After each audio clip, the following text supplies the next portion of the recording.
Okay. So we will continue from what we were discussing yesterday.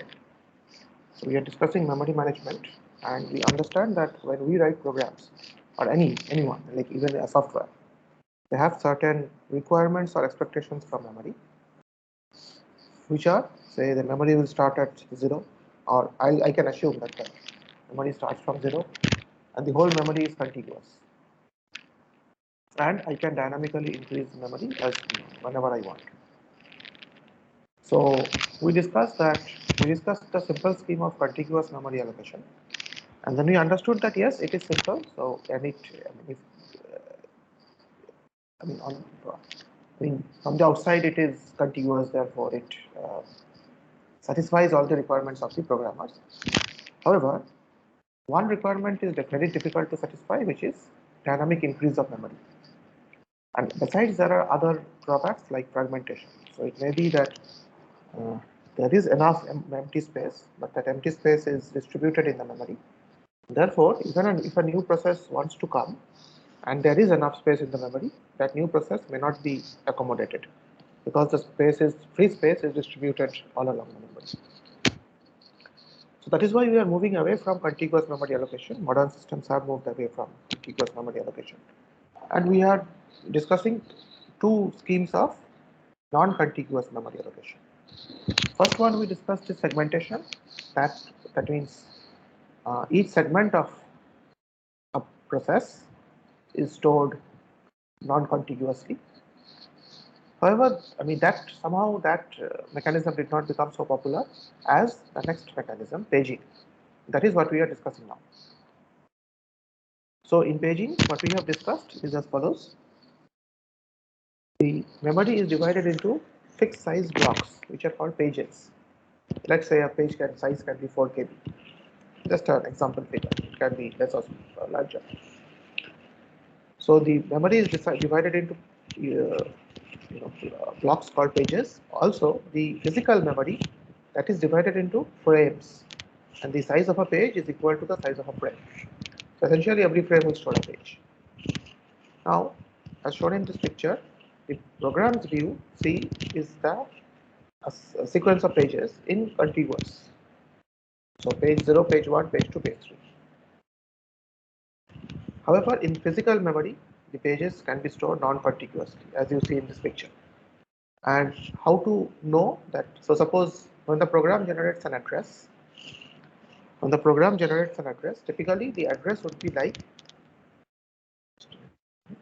yeah, whenever a program generates the address would be like what? Can anyone guess? When the program generates an address, the program wants to access data from memory. What is the type of address it will generate? Will the address be just one number, or will it be something else? We discussed this during segmentation. Based on what we discussed yesterday, I'm asking, what do you think will be the address generated by a program?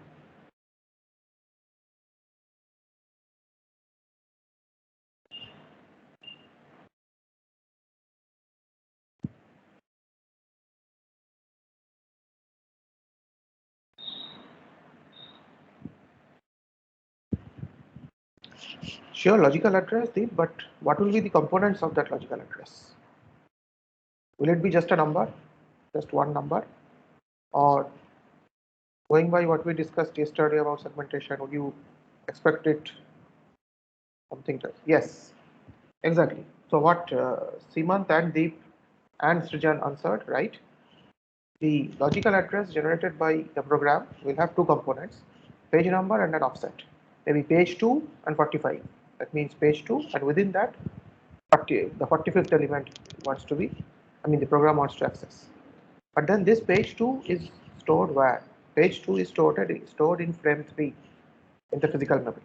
So somewhere this mapping has to be maintained that what the program understands as page 2 is actually stored in frame 3 of the main memory. That mapping is maintained in this page table.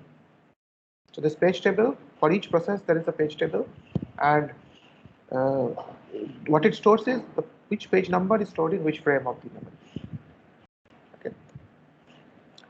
So let us discuss this in detail. I mean, as we discussed, as some of you answered. So when the address is generated by the CPU, it contains two portions: the page number, which is used as an index into the page table, and a page offset.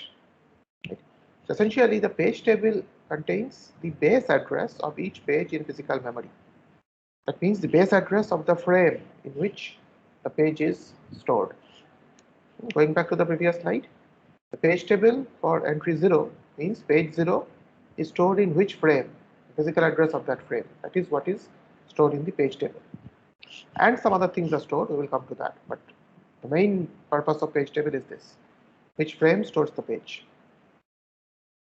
So the logical address generated by the CPU is divided into a page number and a page offset. So page offset is within the page which exact element, a memory element, does the program wants to access. So if a page size, so you are saying a page size can be, say, 32 KB or 4 KB. Depending on this page size, of course, the length of this page offset would be decided. So if a page size is 2 to the power n, this page offset should be n bits, right? Because this offset will be used to indicate one element in the page. And say the rest, the whole logical address space is length is small m. So the whole logical address space is small m. So the page number would be m minus n bits. Okay. Let's see now how actually the address translation happens using the page table. This is very similar to what we discussed yesterday with a segmented table. Right. So the CPU generates this logical address, which contains a page number and an offset within the page. The page number is first used to look up the page table. Okay. So the page number P actually is an offset into the page table. It's a page 0 or page 1 or page 2. Now this page table contains the address of the frame which stores the page. Okay. Let's say this page is stored in this frame of the memory. So this address would somehow be stored in this frame. Okay. So this will indicate either the frame number or the starting address of the frame. Usually it is the frame number. So which frame contains this page? Page P, which frame contains this page? So that frame address is picked up from here, and the offset within the page is taken from logical address. Combined, this frame number and offset gives the exact memory address which the program wants to access. Okay. Any questions here?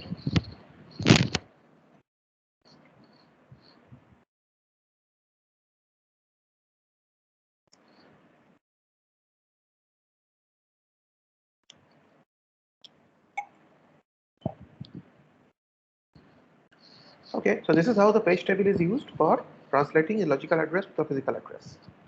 Page number, the CPU generates the page number. Remember, page numbers are contiguous from the perspective of the CPU. And that is used to look up the page table to get the frame number in the physical memory. And then that frame number is combined with the offset to get the memory address in the physical memory which the program wants to access. Let's take an example here. Maybe this will clear things up. This is a very small rudimentary computer system, let's say. Here the page size is just 4 bytes. Okay? Page size is 4 bytes. And the total physical memory size is 32 bytes. Very, very small system. So since the physical memory size is 32 bytes, there are 8 frames, each of size 4 bytes. Remember, a page size is 4 bytes, so frames will also be 4 bytes.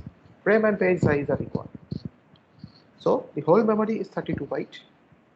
Therefore, there are 8 frames, right? Each of 4 bytes. Now, the program's view is this. It has 4 pages: page 0, page 1, page 2, page 3. Let's see, it is storing these elements. Let's say. Remember, these are 4 byte pages.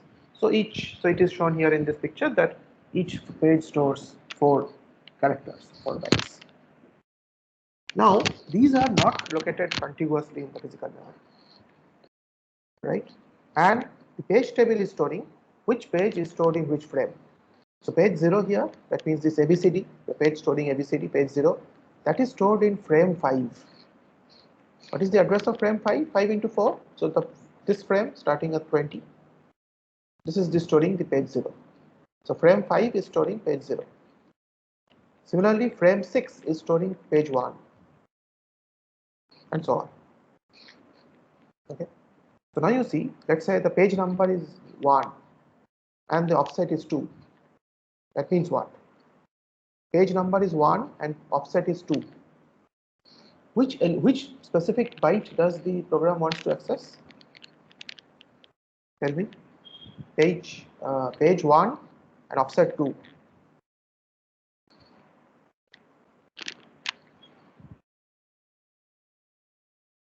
Which byte does the program want to access? Page 1, offset 2.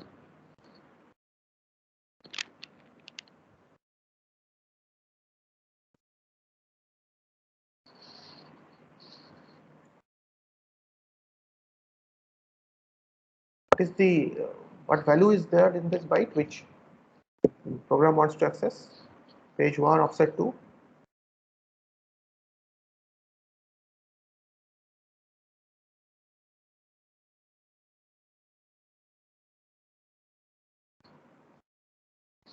Yes, what Sriman says, G. G is the one which the program wants to access. This is page 1 and offset 2 is this G.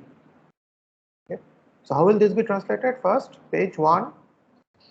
With this 1, we will look up the page table.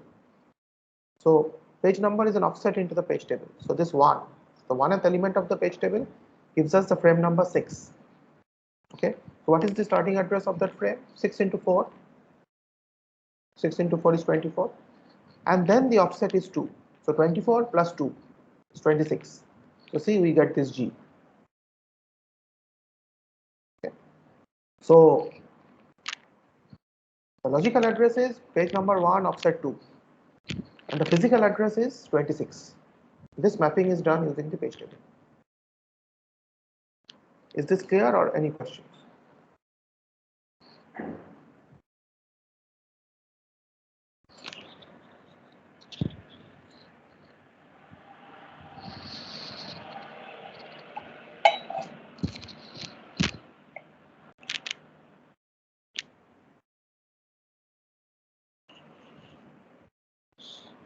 Okay, moving on. Okay, and what happens when a new process comes in? Well, the OS maintains the information about which frames are free. So remember all these page allocations, that means which page is going to which frame, these are managed by the operating system. So the operating system knows which frame has been allocated to which process, etc. It also knows which frames are free. So it maintains a free frame list. Okay, so in this picture, say page, okay, so initially page, okay, yeah. So the left hand side shows the initial state of the memory, where 13, 14, 15, 18, 20, these are free frames. The gray colored ones are free frames. Now let's say a new process comes which wants 4 frames. So sorry, it wants 4 pages. So essentially 4 frames have to be picked up. Let's say 14, 13, 18, 20 were picked up. And these pages were allotted to those frames. And the operating system initialized the page table for the new process, as you see here. So it now says that page 0 is stored in frame 14. Page 1 is stored in frame 13, and so on. Right? So when loading every process into the memory, the OS initializes its page table, which stores which page is stored in which frame. Okay, this should be simple.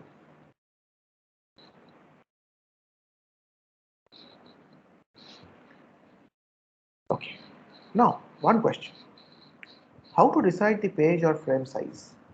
So we said page sizes are round about, say, it may be very small, like 4 KB to maybe 32 KB to 512 KB to even say 4 MB. Depending on many other factors, page size is decided. So let's understand the trade-off here. So two large page size or two smaller page size. There is of course some trade-off. Let's see.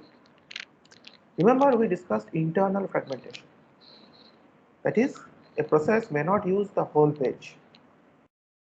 right? So maybe a process is, let's say, of size let's say a process is of size 72766 bytes, and a page size in this system, let's say in an example system, is 2 MB, that is 2048 bytes.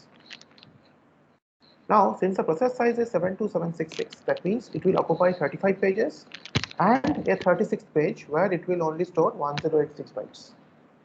That means essentially in that 36th page, 2048 minus 1086 bytes are being wasted, right? So that is wastage. So if you think what is the best case and the worst case of this wastage, best case is no wastage at all. So the process size is exactly, let's say, a multiple of the page size, so there is no wastage at all. And the worst case is it is some multiple of the page size plus 1 process size. That means only for 1 byte a new page has to be allocated to the process, and 2047 bytes will be wasted. So the average, so the worst case is almost 1 frame is wasted because maybe only 1 byte is used in a page, and the best case is no wastage. So kind of you can assume that the average internal fragmentation for many processes taken together would be half of the frame size. It's just an average. So the worst case is, let's say, one whole frame size, and the best case is almost 0. The best case is zero wastage, right? So the average, let's say, average fragmentation per process is half of the frame size. Okay. So now, since this is the case, then also okay, that means small frame size is desirable, because then even if some page is not used fully, the amount of space wasted would be low. We have the page size very small. But then there is a trade-off there. If each page size is small, that means a process, any process, will have to be allocated many more pages, right? If the individual page size is small, that means every process will have to be allocated more number of pages, and that would mean more number of entries in the page table, in the page tables of the different processes, right? So there is a trade-off in the amount of like bookkeeping information you are having to maintain if there are the large number of pages.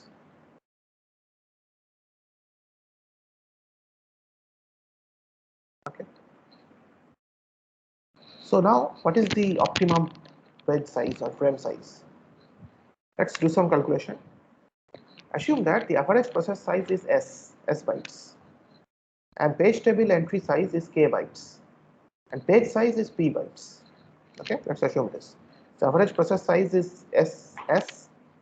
So in this example, let's say s equal to 72766 for this one process. But let's say average process size is s, and a page size is p, and a page table entry size is k. So the average internal fragmentation per process, as we discussed just now, is p by 2, because the worst case is one whole page wasted or one whole frame wasted. Best case is 0 wastage. So average fragmentation is p by 2. And average number of pages per process is s by p. Actually the ceiling of this, but for simplicity, let's assume s by p. So what is the total overhead? See, for this s by p number of pages, we have to maintain a page table entry of each of size k bytes. Therefore, k into s by p plus this internal fragmentation of p by 2, average internal fragmentation per process. Okay. So, given a large number of processes, you can expect this to be the total overhead. So, we are trying to find out that value of p that minimizes this overhead. So, after doing this dp equal to 0, we will get this, right? So, as you see, having huge pages, having huge page sizes has a problem that too much internal fragmentation can occur. But having very low page sizes also has this disadvantage, and every process now will have many pages, and therefore the page tables will be larger. Therefore, more memory is needed to store the page tables now. Okay. So this is how you you can compute the optimum page size of a system. Actually, these decisions are interlinked, like what is the size of a memory, what is the page size, what is the page table entry size. These are kind of interlinked. So people who are designing the OS have to keep this in mind.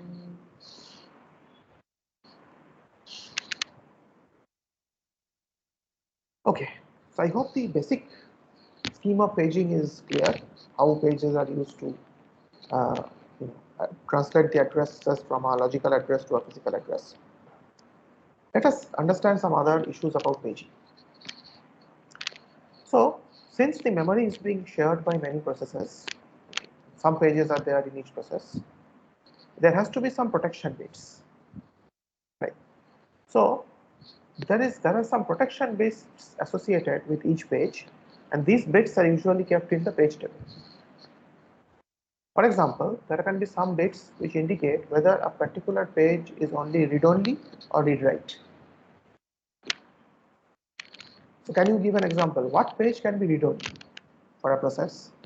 Let's say you are writing a program which will run as a process. Which pages can be read-only?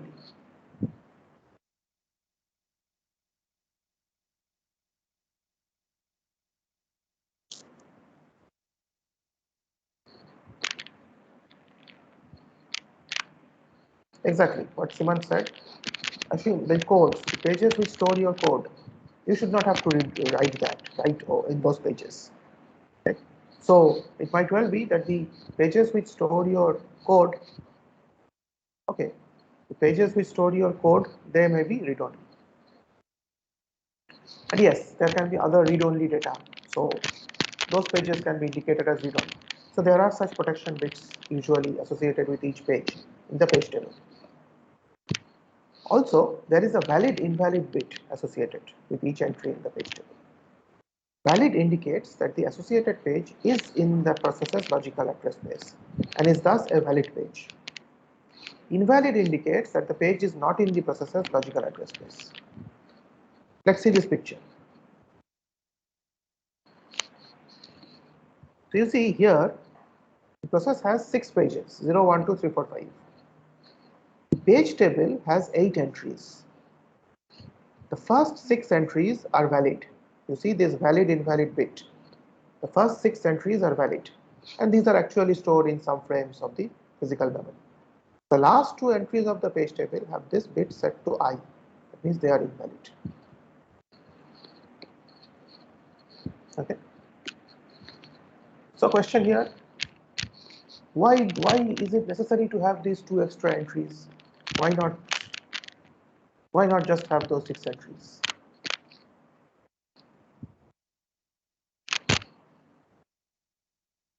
Why do you think it is necessary to have those 2 additional entries with invalid bit set?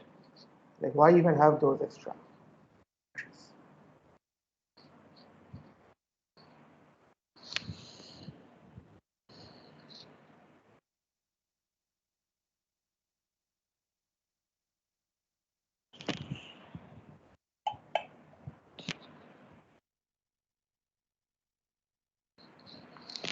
Okay, Deep says swapping of pages.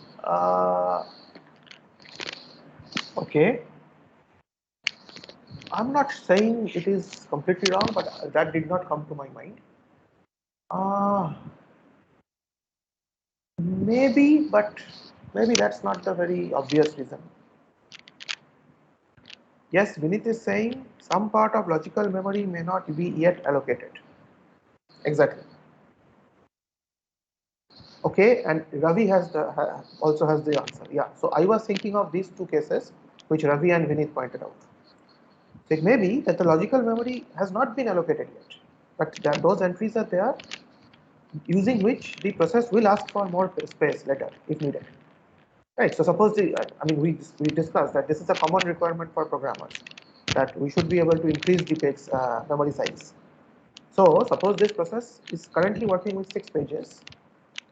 6 pages, but later it asks for more memory. So that is why there is some empty spaces there in the page table. So if a new page is asked for, those entries will be used. The other way is what Ravi said. Maybe this process currently has 6 pages, but earlier it was using more memory. It has freed up that memory. So now those 2 pages have been freed up. So now it is indicated here that these pages are no longer valid. So after freeing up, the process should not try to write into those pages, right? And they can be used by some other process. So the empty frames can be used by some other process. But this processor's page table needs to note that there were these 2 entries, but they are no longer valid. Okay. So for these reasons, you might have extra entries in the page table, and that is why this bit of valid invalid bit is used to indicate which pages are valid, which are not at the current point of time. Okay, good. By the way, so in any case, if anyone has any questions, feel free to ask. Okay. So yeah, so apart from, so in general, we discussed that in the page table, possibly the most important entry is the frame number. But additionally, there are these protection bits, valid invalid bits, and so on. Now, what are the advantages of paging as we are discussing? See, there is a clear separation between the programmer's view of the memory and the actual physical memory. The programmer's view of memory is a single contiguous space starting at logical address 0. And also, a programmer can assume that the entire physical memory contains only this process. We don't have to worry about which other processes are running in the system and so on. We can assume while writing a program, we can assume that, yeah, I mean, not even when compiling, when compiler is compiling a program, it can be assumed that this is the only process running in the system. However, actually, the picture is much more complex. The pages are non-contiguous. They are scattered across different frames of the physical memory. And also, this physical memory is shared by a number of processes. So this is not the only process running. But again, all these intricate details are handled by the OS, the memory management unit. When we write programs, we can assume that we have a space, contiguous space, starting at 0. And also, we can assume that ours is the only system, only process running in the system. So this is the logical view, what you see on the left, the contiguous address space starting at 0. But actually, in the physical memory, these pages may be non-contiguous, and the whole thing is maintained by the OS and the memory management unit using these page tables.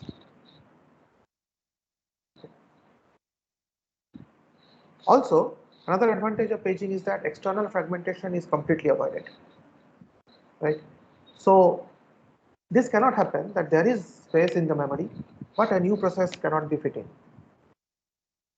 Right. So remember when we talked about contiguous allocation, we said that because their memory of a process needs to be contiguous, it can happen that there is enough space in the memory, free space in the memory, but still a new process cannot be accommodated because the free space is not contiguous. Here there is no possibility, right? Just if the new process wants 5 new frames, if the new process wants 5 pages of memory, the OS has to just find 5 empty frames from somewhere in the memory. They need not be contiguous, and then the new process can be accommodated. So as long as there is memory, you can go on accommodating new processes without having to worry about external fragmentation. However, internal fragmentation can still be there. That is what we discussed. It may happen that a process is allocated 2 pages, but it uses only 1.8 pages. So 20% of one page is wasted due to internal fragmentation. That can happen. But the more complex problem of external fragmentation is avoided in paging. Also, there are other advantages of paging, which we are not discussing in detail, but just to note down that there are these advantages. Sharing of code or even sharing of data can be done easily. So let's say you are having this OS lab or a PDS lab. 100 of you are logged in to the server. All of you are writing programs using gedit or something like that.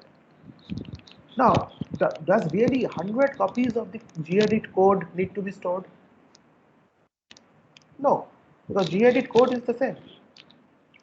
So it might happen that maybe, okay, I'm not going into details here, the OS might recognize that many processes at this point of time are running this one code.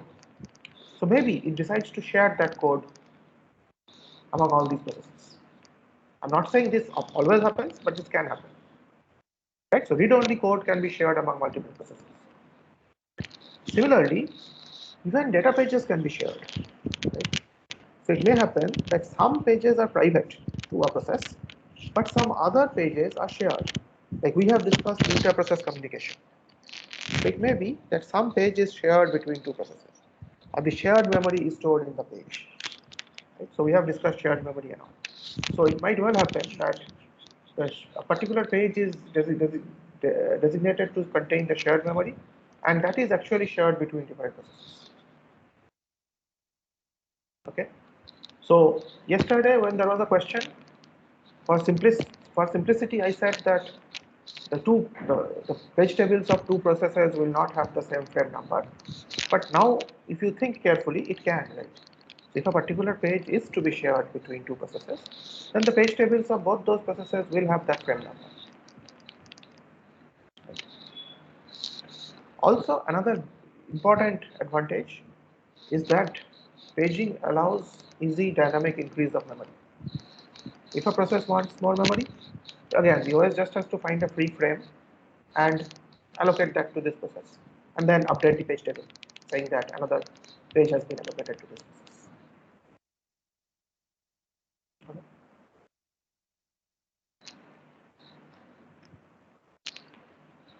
So these are all advantages of paging. Now we are back again to that slide, which we have seen for several times. Now you see that all the first three requirements have been satisfied with paging, which was not the case with contiguous allocation. But now paging has satisfied all these three requirements. Importantly, memory is contiguous from the program's point of view. The logical address space is contiguous. Actually, the physical address space is not contiguous. The pages can be actually located in non-contiguous frames in the main memory. Okay. So, at this point, any questions? Otherwise, I'll have some questions.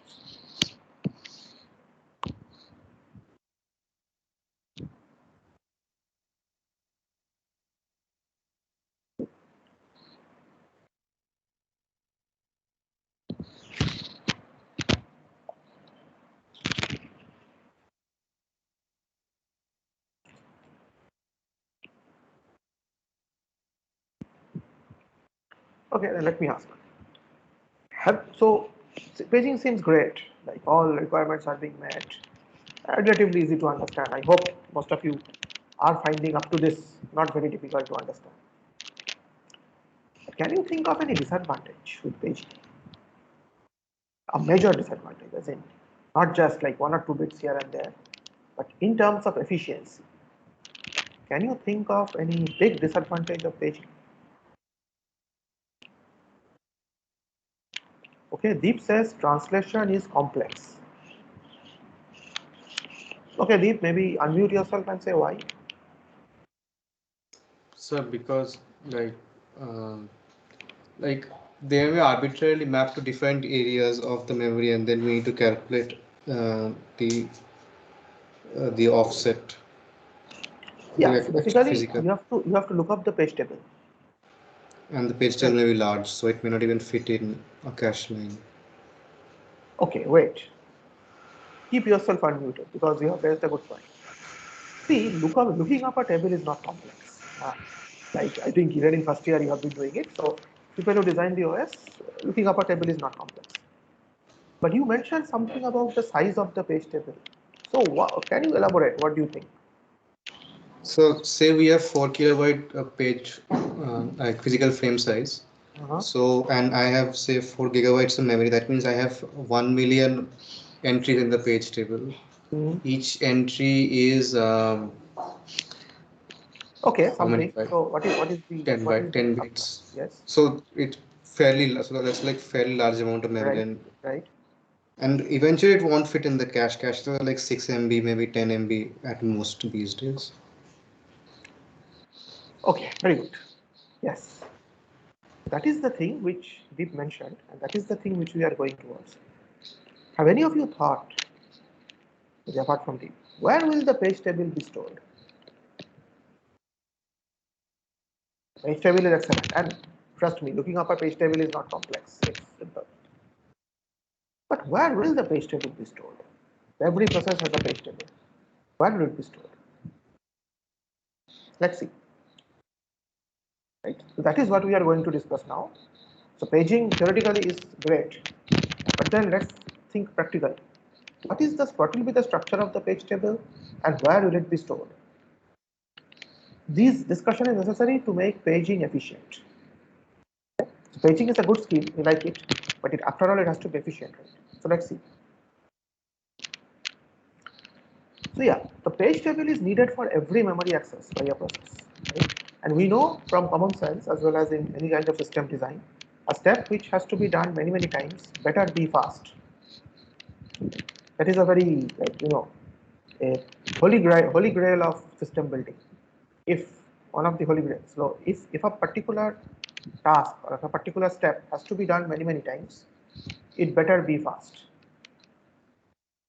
So this paging scheme, is it fast or what is the bottleneck here? Let's see. The question is where to store the page table. Best case is if the page table can be stored in a set of dedicated registers. Okay. So we know register access is the best and fastest access. But it is not practical in most modern systems because of the reason exactly what we said. Page tables are often large, very large. We will come to some ideas of how large a page table can be. But trust me, page tables can be very large in modern systems. That is mainly because we want more and more memory, right? So nowadays processors want much larger memory. That means much larger. I mean, much larger number of pages have to be allocated, which in turn means that the page tables are large. Essentially, page tables cannot be stored in registers or something like that. The page table itself has to be stored in the memory. So, okay, fine. So we'll store the page table in the memory. What's the problem there? Any answers? Okay, fine. Page table will be stored in the memory. So what is the problem?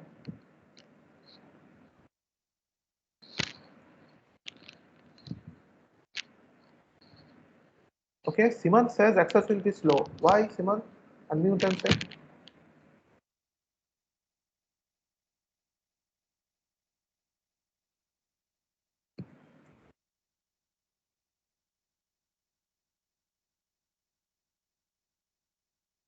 Okay, access will be slow. Why? I mean, you can write if you have problems in unmuting, but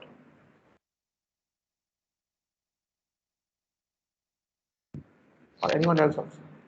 Why should access be slow?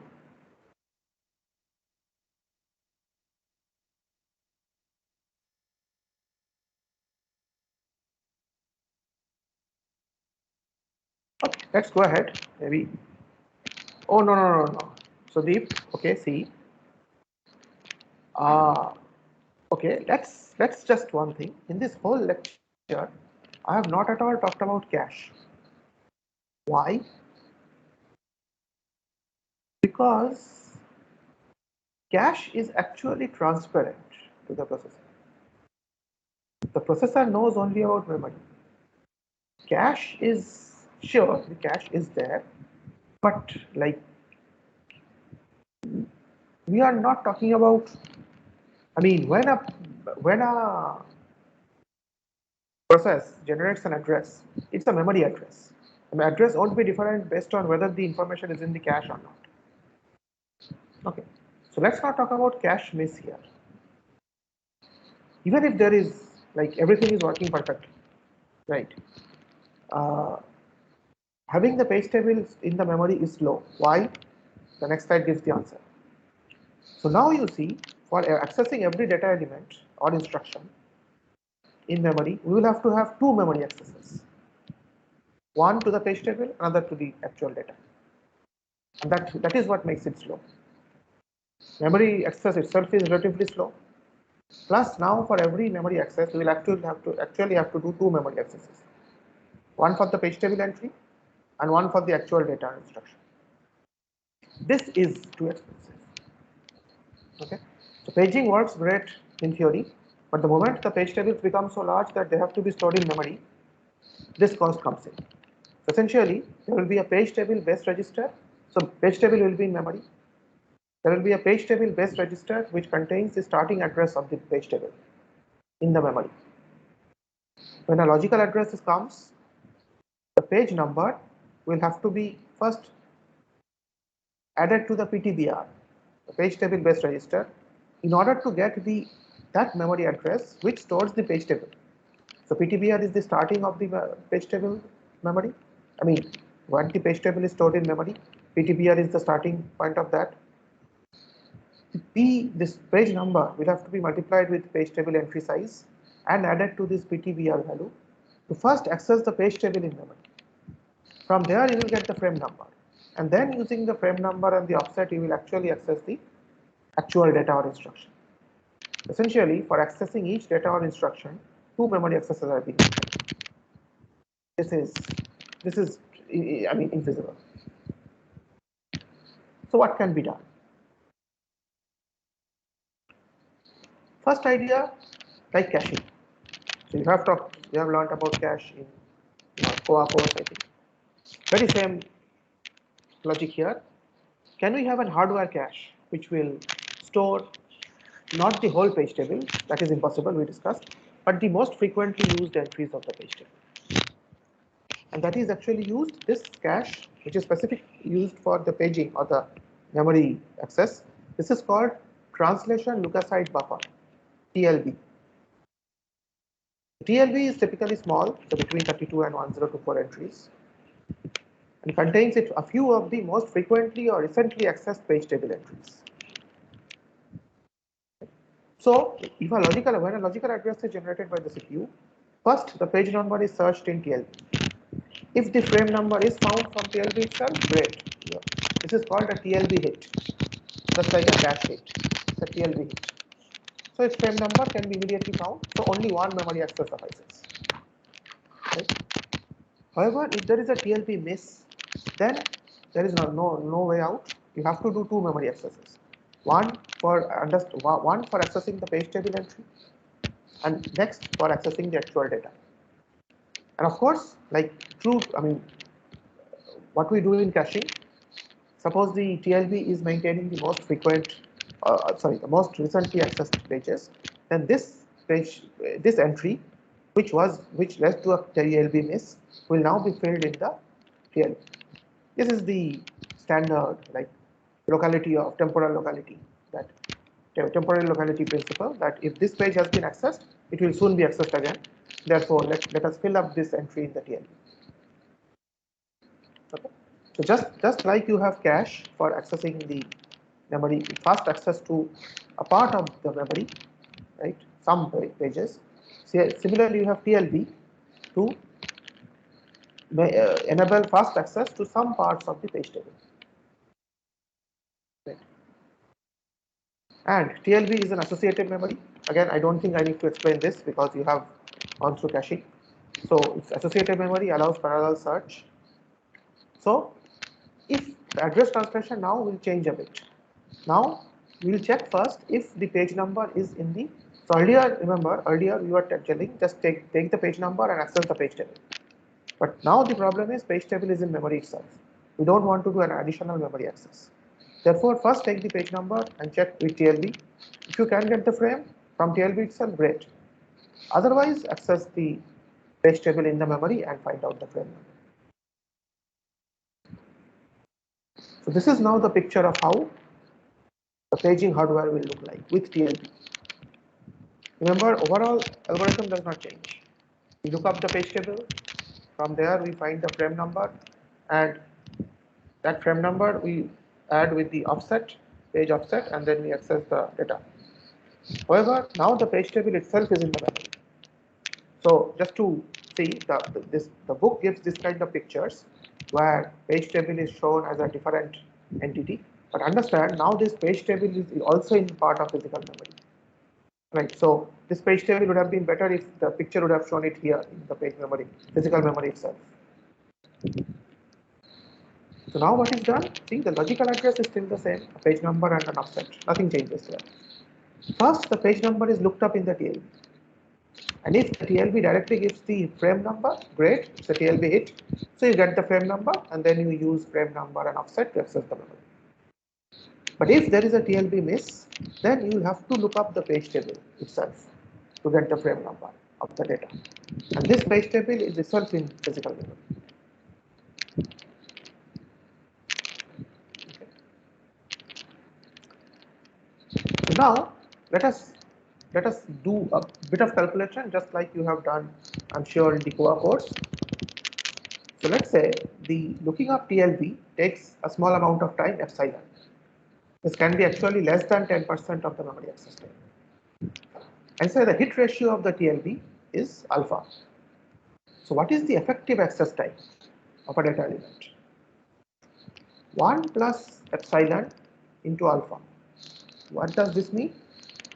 Epsilon is the TLB access time.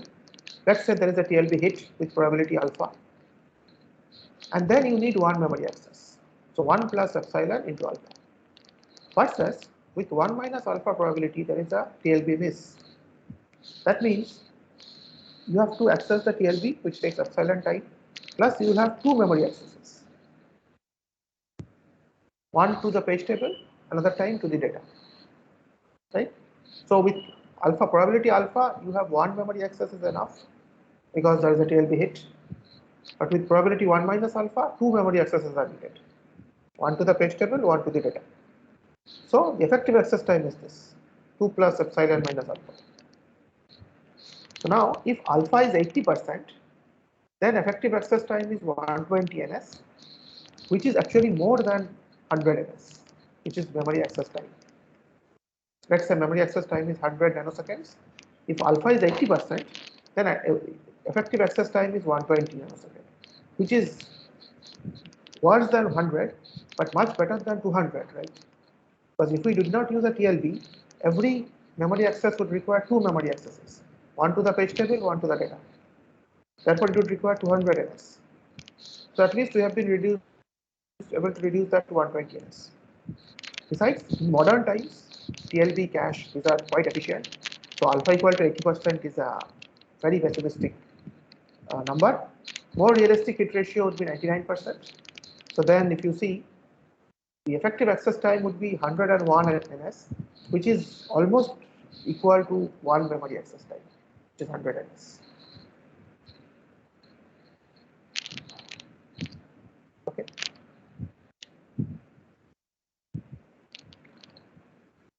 So this is the utility of using TLB. Remember, the problem has become that the page tables are large. They are having to be stored in the memory, and therefore we do not want to access memory twice for every data access or instruction access. Therefore, we are using this TLB. Now, I'll just take 3-4 more minutes because Deep has already told this. So let me clarify this. Now, so with TLB, we have access. We have eased some part. That is, we are almost able to bring down the memory access time to what the normal, I should not say disadvantage, but yeah, limitation. Nowadays we require more and more memory. Nowadays it is quite frequent to have a 32-bit logical address space. Nowadays many computers do that. That would mean 2 to the power 32 byte memory locations. Now assume that you are using a page size of 4 KB. So 4 KB would mean 2 to the power 12 bytes. So now your logical address space has to be 2 to the power 32 bytes.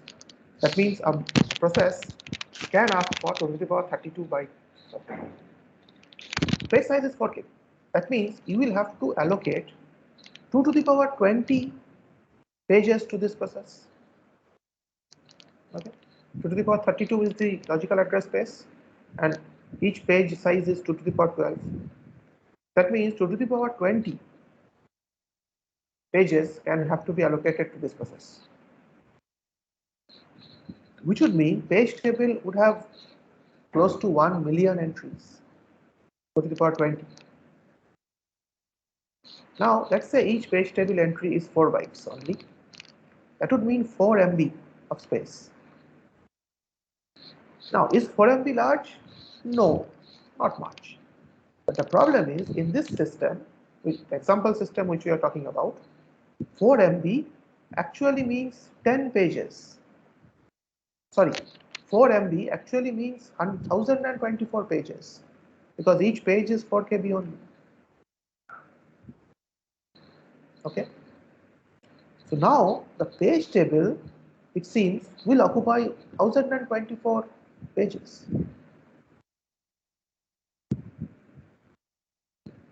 See, we are doing simple mathematics here, something that you did maybe even in school level.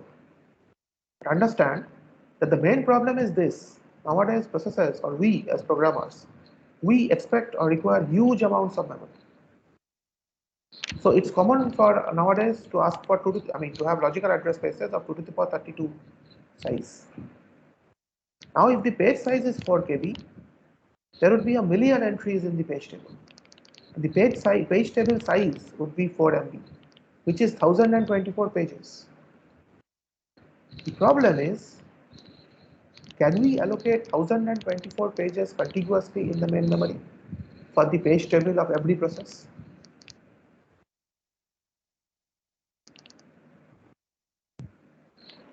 Okay, so we are back to kind of where we started.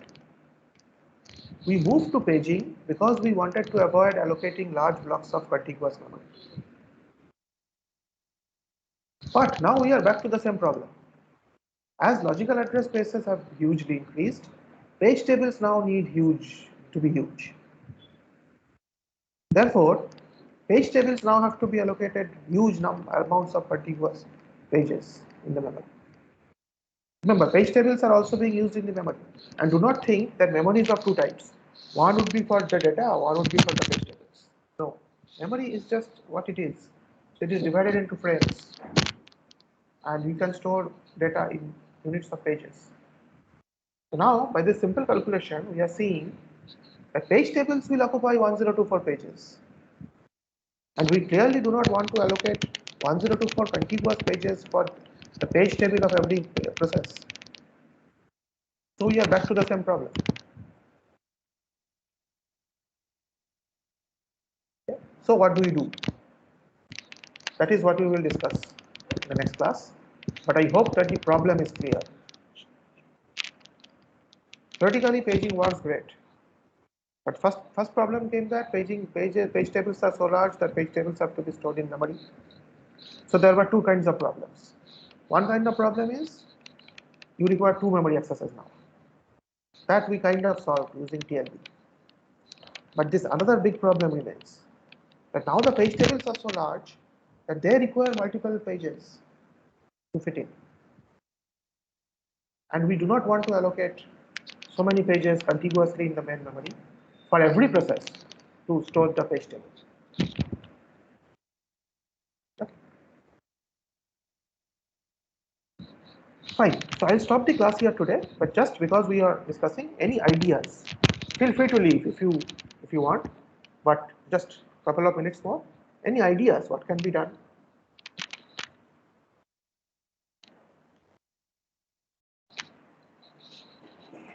Or if the problem itself is not clear, then tell me. If the problem is clear, any ideas what can be done? Okay, BP is telling multi-level page table. Yes, that is one idea. That is what we will discuss next day. So what do you mean the multi-level page table?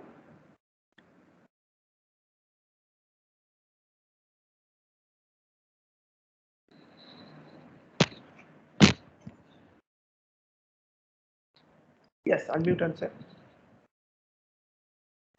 So basically, like we do not have one large page table of 4K entries, rather maybe we will have one table having maybe one 4 MB entries, then the next one will have 4 KB entries.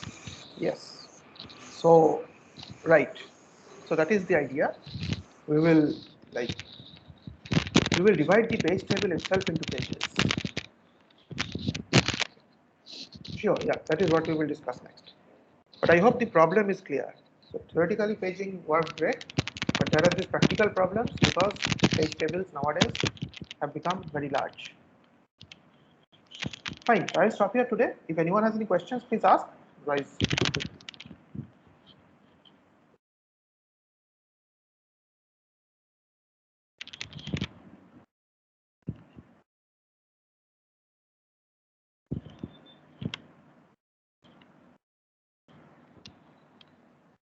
okay then, see you tomorrow then. Thanks, sir.